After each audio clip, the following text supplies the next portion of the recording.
You're listening to The Briefing, first broadcast on the 18th of September 2025 on Monocle Radio. The Briefing in association with Addis.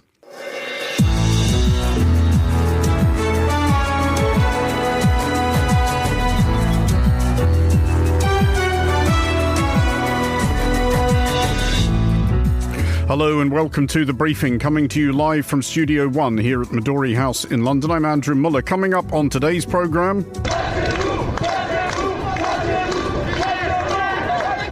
France braces for protests remarkable even by French standards. Also ahead, the Italian city with ambitions of becoming a European tech hub. And you know this is a thing you have to do on Thursdays. There's no point in sulking and you can have a nice lunch afterwards. Oh, I've read that out loud again, haven't I? Yes, indeed, Andrew. I'm Fernando Augusto Pacheco and I'll be talking about the Latin Grammy nominations and the 5 artists you should start listening right now.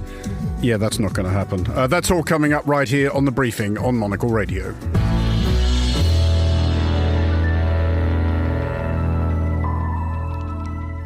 And welcome to today's edition of The Briefing with me, Andrew Muller.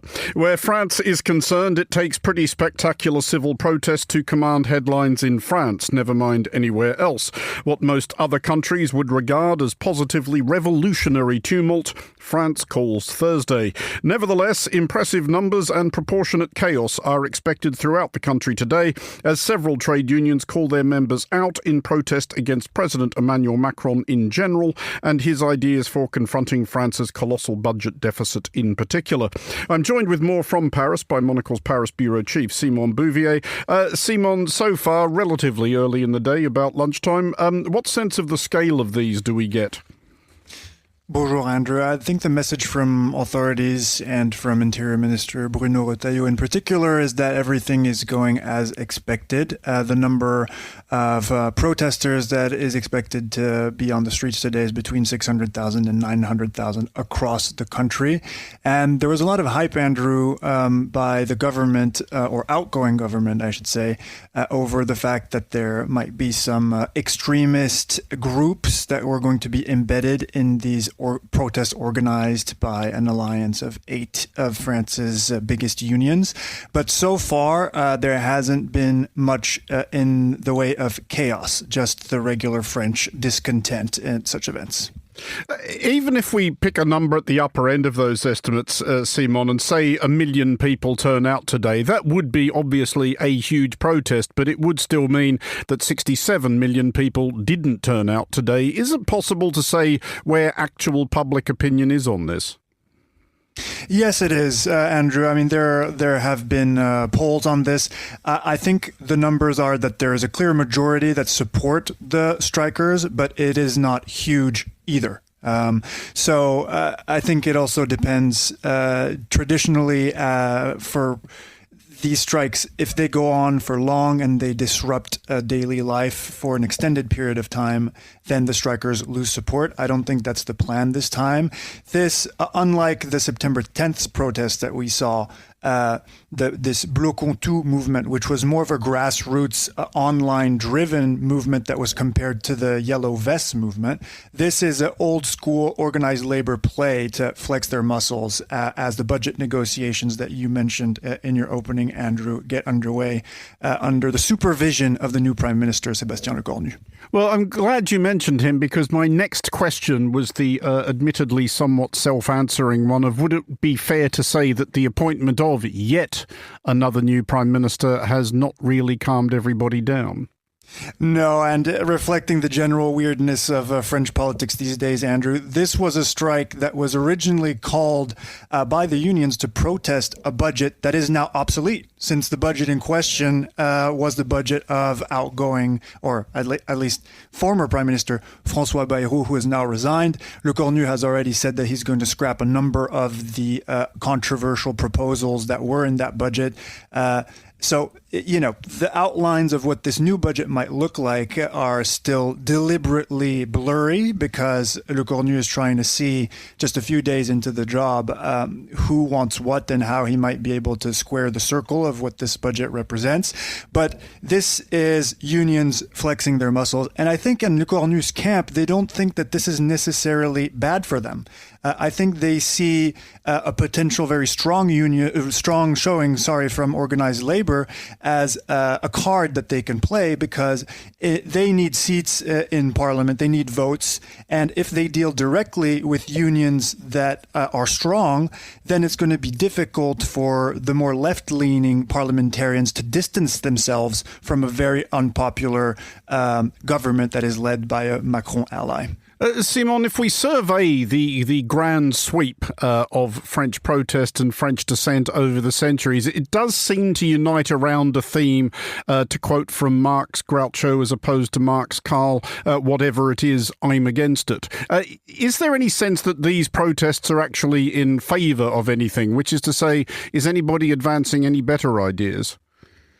Well, I'm not sure if we could say that they're better, but there is one especially hyped proposed policy fix on the left right now, and that is the Zuckman tax, named after the French academic of the same name, who proposes taxing fortunes of 100 million euros or more at a minimum of 2%, which he says would bring in 20 billion euros a year. His calculations show that money grows at 8% a year, so that he wouldn't be confiscating their wealth to the degree that he is criticized for.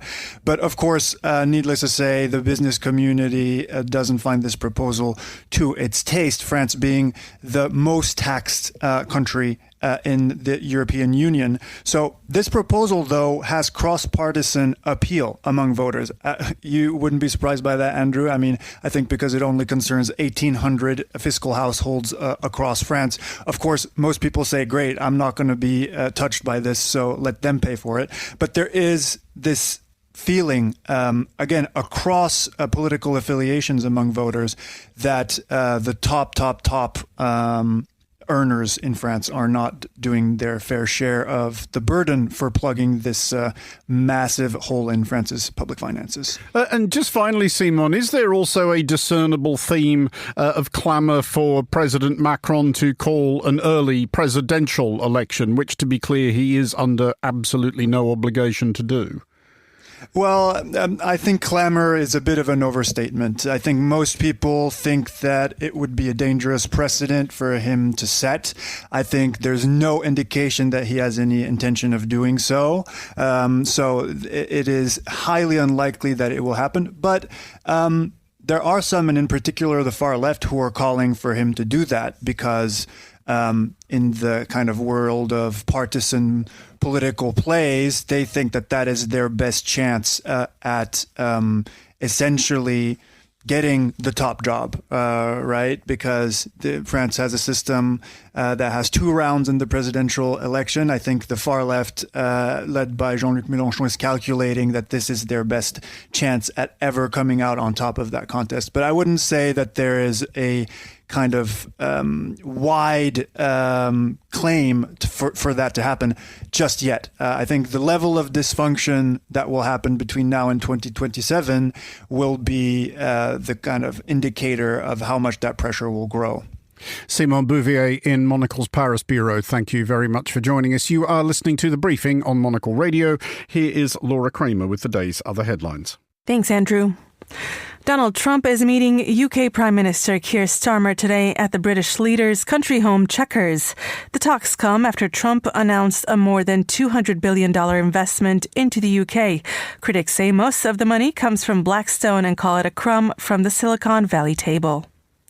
Disney and ABC have pulled Jimmy Kimmel's late night show after he said President Trump was looking to score political points from the assassination of Charlie Kirk. The move comes as the White House threatened regulatory investigations into the show. And London Fashion Week hits the runway today. More than 150 designers will show new collections, many from first-time creative directors. Burberry will close the event with a show on Monday. Those are the day's headlines. Back to you, Andrew. Thank you, Laura. You're listening to The Briefing on Monocle Radio.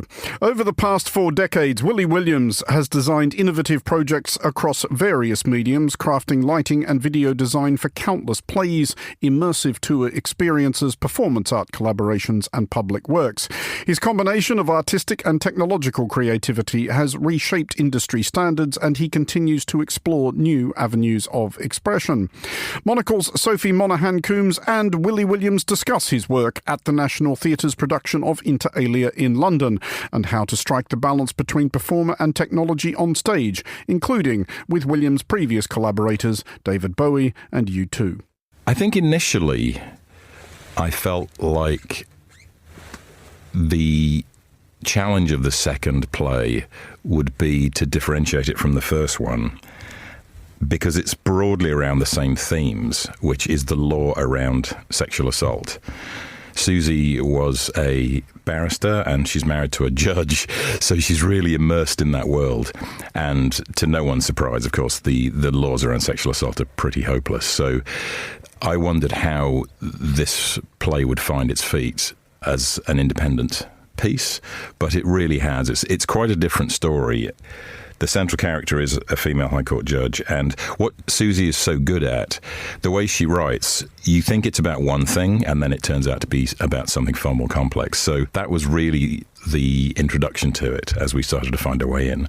How do you even start thinking about what the video design is going to be when you're working with a play? What are those kind of early conversations like? With a play, in some ways, it's a little easier, because I also do a lot of concert touring. Mm-hmm. And the great thing about working on a play is you start with a script. You agree at the beginning that this is what we're doing and everyone's working towards the same goal, whereas concert touring can be a little vaguer.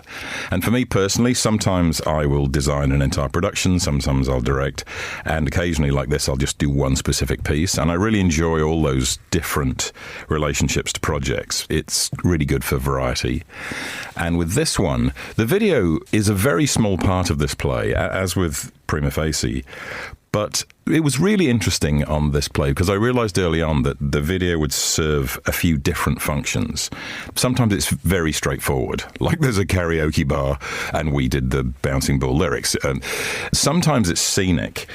The joy really of working with Miriam, the set designer, there's a forest upstage. There's a completely unexplained forest upstage, and she wanted to feel like it went on forever. And in the end, we managed to blend the physical scenery with the video to the point where you really couldn't tell where one finished and the next one began. And so it was very subtle. You wouldn't have looked at it and thought, ooh, that's video. And that I thought was a real triumph. But it was also clear that there were going to be places within the play where video would perform a function that I'd certainly never come across before, which was we were making material that the audience would never see, but it was simply there to provoke the actors. This is a bit of a spoiler alert, but a huge turning point in the play is when Rosamund, who plays a High Court judge who's also married with a teenage boy, so as well as being this super powerful Wonder Woman, she's a wife and mum, and juggling all of that is a huge part of the play. But she looks at her son's laptop, and of course what she sees there horrifies her. And the audience never sees what she sees. And we had a conversation about she could just act it. There were various ways that she could have approached it, but she wanted it to be real. And so we were making material to go on the laptop. And some of it was pretty challenging. The National Theatre is very good at what they call safeguarding. They make sure that everyone's okay and nobody's being pushed further than they want to go. But Rosamund really wanted to be able to respond to this material. And I think it was a first for me making video content in inverted commas that the audience would never see. But it became a very important part of the production. And similarly, the other actors, they had to be in on it. And so that was really interesting for me. I'd never really come across anything like that. Wow, that's amazing. And you would have no idea from the audience? No, I think from the audience, I think would assume that it was a graphic that kind of looked a bit like Snapchat. True confessions, we had to come up with her son's Snapchat comments. Mm-hmm. He's commenting on video material, and it's really not great. And of course, it's a complete surprise to the parents. You know, they're basically finding this other person they didn't know existed. The Snapchat comments, I actually got ChatGPT to generate them because it was so far out of my field of experience. And it was quite horrible, really. Yeah, I can imagine that is a good use for ChatGPT. You don't have to dive into that too deeply. I wanted to talk more widely. As we've said, you work on plays, but you mentioned that you also do a lot of concert work. Your videos are often interacting with, or they're existing in the same world and alongside performers. And I wondered how you find the right balance between doing something that is enhancing this performance and that's adding to it, but it's not distracting, it's not taking so much away from that live element. And I wonder how, if that just comes completely naturally, or if it's sometimes quite tricky to find that right sweet spot. It's always a conversation with the performer, because it's the eternal question. How do you make something that's so much bigger than the performer but doesn't distract from the performance? I was very fortunate in the late 80s, early 90s. I worked with David Bowie for 3 years. He, of course, was just the master of this. And we did one tour called Sound and Vision, which at the time was certainly physically the biggest visual space I'd worked in. And it was projection. And I learned an awful lot from the way he was confident enough to give it over to the visuals for a time. And then you can bring it back to yourself. And then I've worked with you too since the dawn of time. We together were very early on making essentially multimedia shows for rock concerts. Zoo TV in the early 90s pretty much wrote the book for how shows still look today, actually. So we've had a lot of experience and a lot of trust and a long relationship to figure it out. And the joy, I think, with you too, the Sphere in Las Vegas, which we did the year before last, was just ridiculous. The imbalance between the size of the performers and the size of the video imagery was absurd.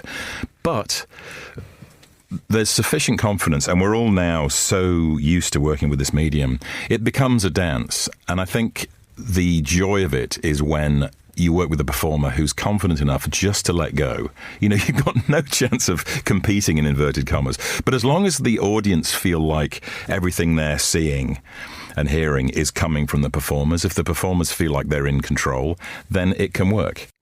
Monocle's Sophie Monaghan-Coombs speaking to Willie Williams. For more stories like this, tune into Monocle on Design Extra on Monocle Radio.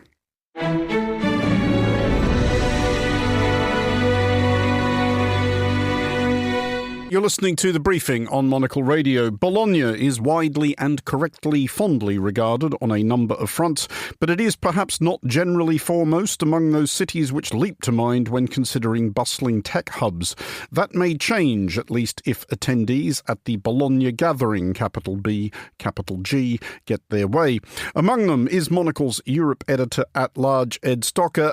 Ed, aside from all the stuff that would draw anybody to Bologna in normal circumstances, what drew you to this event? Well, exactly. It's not for the normal reasons, I think. My interest was piqued because I think really when it comes to Italy, you don't always think of it as being this sort of tech hub. You don't think of startups coming out of here. You might think of other corners of the world. And so I was invited to this, what is the third edition of the Bologna Gathering, to really, I don't know, I guess see a different side of Italy. Look, tech isn't my speciality, but it's super interesting to be here, learn about some of the interesting companies that are coming out of this country, and also be in Bologna. Just to give a little bit of context, I'm on the deck at the Bologna Business School, this amazing new wing they've built from architect Mario Cucinella, looking down onto the city itself, and there's people from all over Europe gathered. And it's also quite interesting the fact that this is an event that is very internationally minded and is all taking place in English, I guess, with a view to sort of bringing these Italian companies to an international market, Andrew. Which are the more prominent companies you've seen attending this event, and how hopeful are they about Bologna's future as a tech hub? I mean, there's so many different companies here, Andrew, loads of different interesting ones, and spanning so many different sectors. To give you an idea, one of the older ones is from 2011. That's when it started. It's actually a B Corp space company called D-Orbit that's specialising in space logistics. So that's a company I'm hoping to speak to later. I've already had a chat with Mario Ferretti. He's the co-founder of Whaler. They're basically they have a fleet of vans in Milan, and they're doing this sort of ride sharing, something new for the Italian market. Of course, a similar thing in Germany called Moina, but they're looking to scale it to other cities in Italy. There's also a fashion startup called Renoon that recently moved back from the Netherlands to Milan, and that's looking at digital product passports, as I say, in the fashion industry. But loads of different companies, and just quite a surprise to sort of see the variety on display. Ed, when and where can our listeners hear more about this? I'm glad you asked that, Andrew. Well, I'm going to be potentially writing a report for our website, but I'm also going to be doing a little package, a feature, speaking to some of those people I mentioned for a forthcoming edition of The Entrepreneurs, Andrew. Ed Stocker in Bologna, thank you for joining us. You're listening to The Briefing.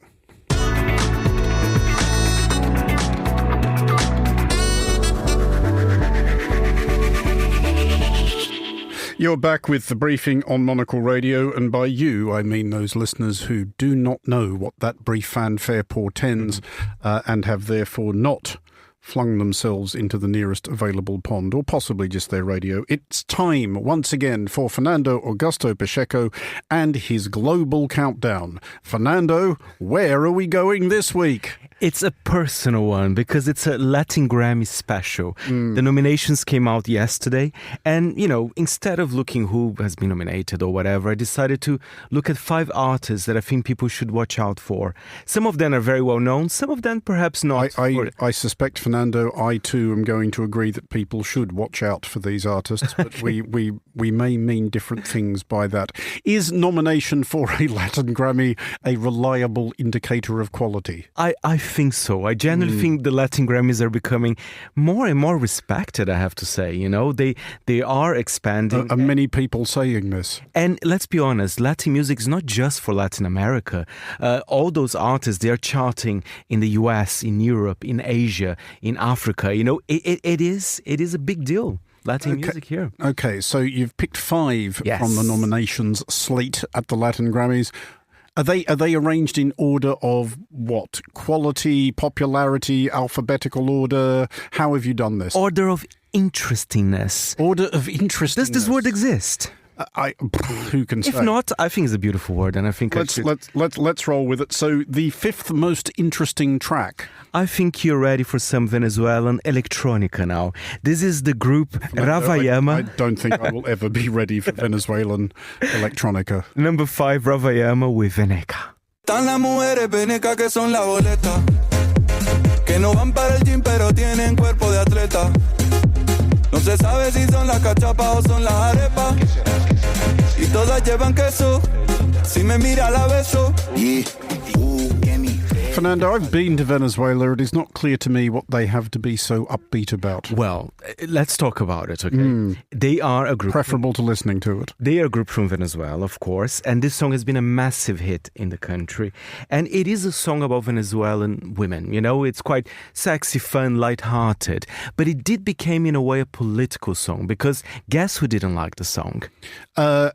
Would I be right in assuming that, am I about to say, Fernando, that I am in a point of agreement on something with President Nicolas Maduro? Well, he didn't like the song. And it's funny because... I'm now starting to reevaluate my opinion of President Nicolas Maduro. The members of Ravayama, they're not based in Venezuela anymore. And, they actually said, you know what, we want to tour in our own country. So they announced the dates. They had a sold-out tour. Everybody was very excited. But then they had to cancel because some of the arenas, they start saying, actually, we can't have you there because, Nicolas Maduro said he didn't agree with the song and he doesn't think you represent Venezuela in the best possible way. So, in a weird way, the band... I guess if you're an artist from Venezuela, even if you don't want to, you become a political act in that sense. So are you asserting, Fernando, that there are 4 tracks actually more interesting than that? Because bits of that were, I will grudgingly concede, actually quite interesting. I agree. Well, number 4 is interesting because she is amazing and she is a huge pop star in Colombia. It is not Shakira, but my God, she is the first Latina to headline Coachella. Not yet. The announcement came yesterday for next year. But nevertheless, this is a huge deal.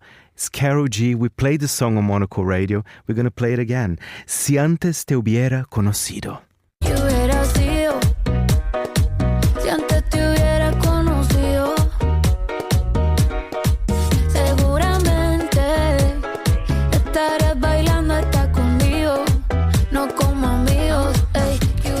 So that's Carol G. She is, of course, a member of a talented family, Fernando. One thinks of Warren, Gina and Kenny. Oh, you know what? I like all of them. Weirdly enough. Fernando, you like all of everything. And this song is pure merengue. It's very sunny. It's very, very upbeat. And let's be honest here, merengue is not from Colombia. It's from the Dominican Republic. But she wanted to pay an homage to the music style. With the piano she got for Christmas, by the sound of it. By Kenny G. Okay, so those are the fifth and fourth most interesting tracks nominated at the Latin Grammys. What's at number 3? Number 3, let's go to Brazil. Please. And before, I have to say, Brazil, you know, in a way, it's almost forgotten at the Latin Grammys. We're usually not nominated in the main categories like albums. Is this a seething nationalist grudge you are articulating, Fernando? Yes, and it's true. But I think they are understanding the importance of Brazilian music. There are specific... Why does this happen, Fernando? Do all the other South American countries not like you? It's not that they don't like us, because we speak Portuguese, so we have our own category. So it's the best song in Portuguese or the best album in Portuguese. They're different. Are they Lusophobes? Lusophone, exactly. But Lineker, the amazing Brazilian singer, managed to break that wall. Another talented family. Exactly, and he's been nominated for Album of the Year, Song of the Year, one of the few Brazilian artists to do that. And I've interviewed Lineker earlier this year, and I'll tell you more about Lineker later. Why is she called like that? But this is Lineker and Mali with Papo de Edredom, which means pillow talk.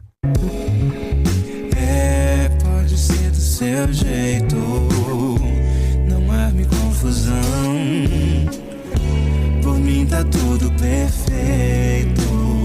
Sair na contramão, de longe não há defeito. Lineker is very talented. I don't think you can say anything, Andrew. Oh, I can. What a beautiful voice as well. And talking about walls, let's talk about walls here. She is an openly trans woman in Brazil, topping the charts and being nominated for 7 Latin Grammys. But you want to know why she's called Lineker, right? I do want to know why she's called Lineker, Fernando. Listeners cannot see this, but I am literally on the edge of my seat. It's very simple. Her dad was a massive fan of Gary Lineker. Really? That's why. That's it. That's it. Simple as that. Amazing. And I did ask. That was my first question when I was interviewing Lineker earlier this year. Well, I mean, I think she can only be grateful that, there's any number of English footballers with unfortunate surnames that her father could have been a massive fan of. She got off reasonably lightly there. At number 2, Fernando, it says here there is a member of another talented family. One thinks, of course, of Bugs and Easter. We have... It's Bad Bunny, baby. I mean, he is huge. I mean, even people here in the office, everybody talks, Fernando, you must be a fan of Bad Bunny. He's everywhere. And although I have to say, I don't actually listen to Bad Bunny on my daily life, but one thing I have to say, he's an original. And I think we need this in the music industry more than ever. And I'll tell you more about his political importance. But this is his song, Debe Tirar Más Fotos. Let's have a listen. Ey, ojalá que los míos nunca se muden. Y si hoy me emborracho, pues que me ayuden. De cuando te tuve, debí darte más besos y abrazos las veces que pude.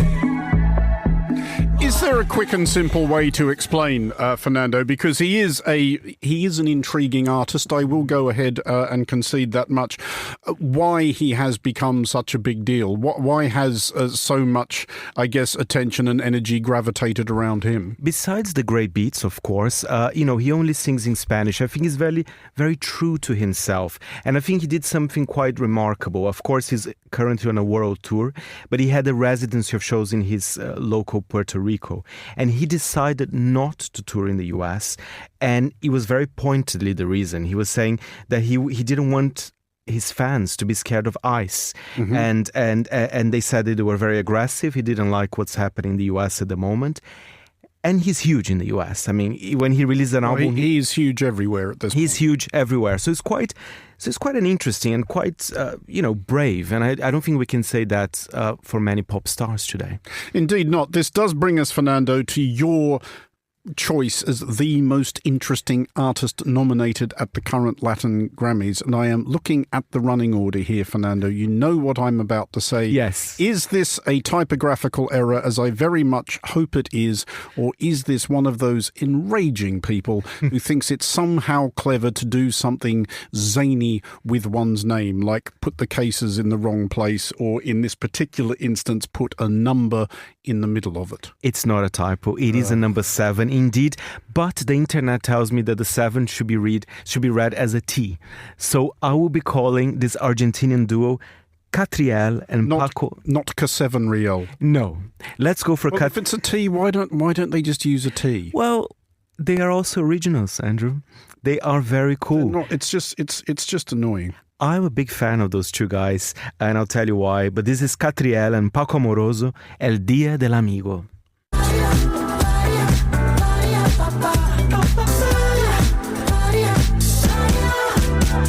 Si te traiciono, mátame. Si me traicionas, muérete. Y en el cielo o el infierno, yo qué sé. Lo cogemos a la misma sándwich. Ok, va, esta canción, una bala. El corazón. Fernando, that sounds like the theme from a sitcom about a family with a talking rabbit. They're originals, Andrew. They're from Argentina. They are very cool, and they dress in muscle suits as well. They dress in what? You know, muscle suits? What, they dress up as small shellfish? No. Not muscle, like big biceps, you know? Okay, so they're basically just extremely weedy people who put on fake muscles. Why don't they just go to the gym, Fernando? But this is a critique for this gym bro culture that we live today as well. There's a lot of beautiful critiques in their music as well, and they're fun. I think they're very camp in that sense. So if you go to a concert by Catriel and Paco Amoroso, and I believe they were in Glastonbury this year, it's fun. There are a lot of kind of, they change their clothes all the time, including the muscle suits as well. Fernando, not for the first time in conducting these global countdowns, I think we have to concede that we may just have fundamentally differing ideas of what constitutes fun. Fernando Augusto Pacheco, thank you as always for the global countdown. That is all for this edition of The Briefing. It was produced by Laura Kramer, our researcher was Daniela Braw-Smith, and our studio manager was Elliot Greenfield. The Briefing returns tomorrow at the same time, midday London. I'm Andrew Muller. Thanks for listening.